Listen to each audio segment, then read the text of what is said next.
actually Cher. I'm with ShareLove.Fund, and I am going to continue with the Yoga Humanities coursework for the Yoga Teacher Training degree. This video is specifically designed for the incarcerated women that we serve and the women awaiting trial. And where we left off, we were talking about yoga philosophy. This is the second video on yoga philosophy. And we were talking about the 8 limbs of yoga, and specifically about the first limb, Yama, which is ethical discipline. And we had talked about the first 2 parts of that, which are non-violence and truthfulness. And now we're going to go on to the third part, which is non-stealing. And there are 5 parts in total under this Yama ethical discipline. So the third part, Asteya Non-Stealing. Non-stealing is an important sutra, and the sutras we will discuss one by one individually, and that's really the thread of yoga philosophy. Non-stealing is an important sutra because it emphasizes living within one's means. What does living within one's means mean? That is the concept of if you earn a salary that gives you bus fare but not gas fare, understanding that for you and your budget, taking the bus is going to be the best bet, and that if you get a car, that you might have an economic hardship if you can't afford the gas and the repairs. That's an example. I don't know what your situation is, and I'm not speaking to anyone specifically. I'm not here to judge. I'm not here to limit anyone's imagination or ambition in any way. I'm just trying to explain the concept of living within one's means as it relates to the Yoga Sutra of non-stealing, as it relates to the 8 limbs of yoga, which is under the branch of yoga philosophy coursework. So living within one's means is about understanding that there are limits. There is limits to how much work we can do. And even in the yoga text, because there was extreme poverty in India where this came from, and if it feels good to do a stretch, please do a stretch so that we're killing 2 birds with 1 stone, and that you're honoring your body while we're doing the study. But in the Yoga Sutras, it even talks about how there's a limit to how much begging someone is allowed to do in a day. So it literally says something like, something that means a beggar can't beg without limits. That, that would be, I guess in a way, greedy. But there's another sutra for non-greed. So anyway, it's about setting limits. So non-stealing as related to living within one's means. I believe in the yoga text it said that you can only beg to 7 houses per 1 day. So in a modern example though, I would really encourage trying to build something for yourself. I think that every single person on this earth has a gift. They have something that they can offer, and I would really love to work with you all if you need help in finding your gift. But I would really encourage each and every person to take a deep breath and realize that we all have a gift, we all have something to offer, and and really just trying to figure out what your gift is and try to turn that into a livelihood. And if not, then maybe take a legal livelihood that's presented to you in the meantime. The next branch under Yamas or ethical discipline is conservation of energy. Conservation of energy is important because wasting energy is wasting our resources in an unproductive way. Now this is really relevant in so many ways. It can be dramatic in that somebody upsets us and we waste energy getting all riled up, that we waste energy reacting instead of responding. Or it can be in more subtle ways that we could exercise, but we don't. We just sit around and worry. Worrying is a huge way to waste time and energy because we rarely feel better after it. We rarely solve our problems after it. And it's very draining and it can lead to more worry.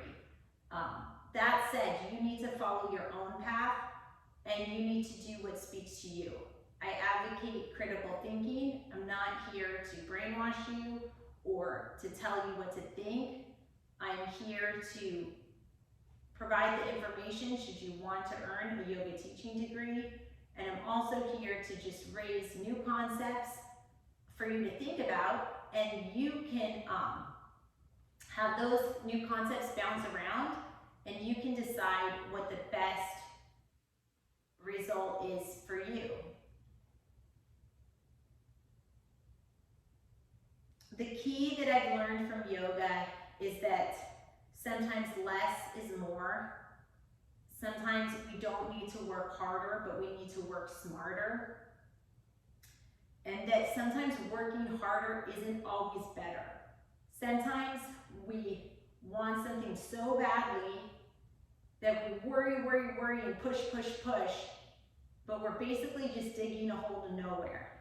So this is where I feel that in practice, this conservation of energy idea, in practice I feel like taking a deep breath and pausing is a really great way to check in with ourselves to see, are we using our energy in the most productive way?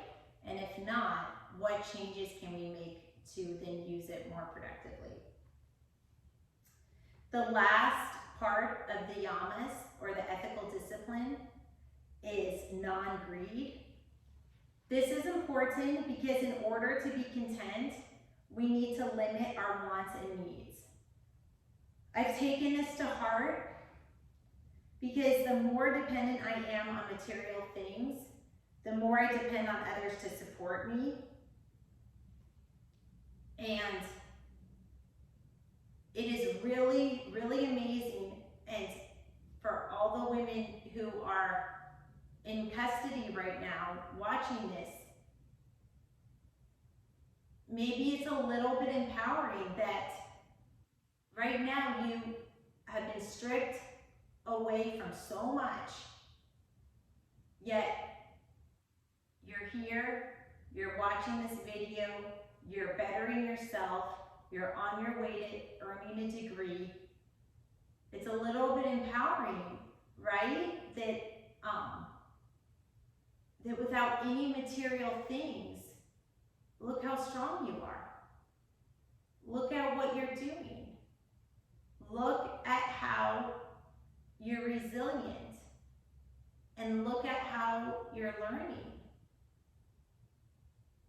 Even without all the comforts of home and the material things. The less we need, the freer we are. Because nobody can take away your mind, but all material things can disappear.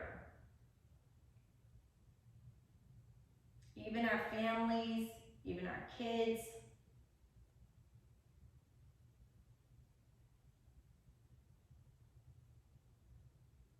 So, having a strong center that's just you, having a source of strength that doesn't require anything else is empowering. So that is this concept of non-greed, is this concept that all material things sometimes lead to a sense of anxiety, that we need it, that we can't live without it. And by focusing on this concept of needing nothing, then you can feel a little bit more in control of your life, because if you need nothing, then nothing you need can be taken away from you. And I'm just going to say that again. If you need nothing, then nothing you need can be taken away from you. So again, this is not something I'm trying to brainwash or teach or have you agree with or disagree with. I'm just teaching the concepts of yoga so that you may earn a yoga teaching degree, so that if you do become a yoga teacher, somebody asks you, oh, will you tell me about the yamas? You can tell them and I'll review. Oh, the yamas are the ethical disciplines, and that is one of the branches of yoga. And the yamas are broken down into 5 parts: non-violence, truthfulness, non-stealing, conservation of energy, and non-greed. Again, that's non-violence, truthfulness, non-stealing, conservation of energy, and non-greed. So, in final review, the yamas are the ethical disciplines. The yamas deal with abstinence and regulation. The yamas have 5 parts. Non-violence is the concept of that if you don't react to violence, then the violence will subside and that you will have peace. That's the idea. The second idea is truthfulness, that in order to have peace and harmony, if you tell the truth, then it's less to remember and that your body can be more at rest. That's the idea. The third concept is non-stealing, which centers on living within your means and setting limits to your wants and desires so that there are boundaries.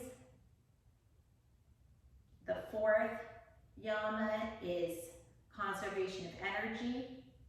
That's the concept of less is more and using your time wisely, working smarter instead of working harder type of thing. And the fifth and last part of the yamas is non-greed. And that is the idea of wanting less material things, that in the absence of desire of material things, you're a little bit freer. So with that, I will end this video. Namaste.